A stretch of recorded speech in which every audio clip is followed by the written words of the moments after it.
Panduan mengaktifkan uncang direct debit.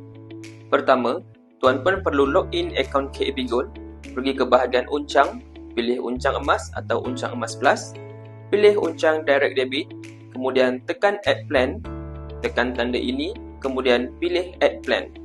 Sebelum tuan-puan meneruskan pendaftaran uncang direct debit, tuan-puan perlu memahami terma dan syarat pendaftaran terlebih dahulu. Setelah selesai, tekan tutup. Langkah seterusnya, tuan-puan perlu select wallet dan pilih uncang emas atau uncang emas plus, kemudian scroll ke bawah.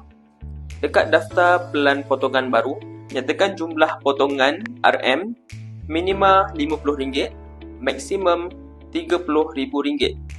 Kemudian pilih tempoh potongan. Langkah seterusnya, periksa segala detail.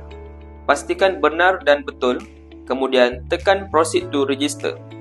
Langkah seterusnya, pilih bank dan tik kotak ini, kemudian tekan proceed. Untuk makluman, fee RM1.50 akan ditarik setiap bulan.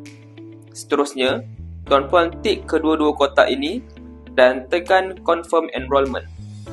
Buat bayaran seperti biasa. Bayaran RM1 ini adalah untuk pengesahan penolakan dari bank yang akan berlaku setiap bulan. Dalam masa 3 hari bekerja, bank akan meluluskan permohonan tersebut.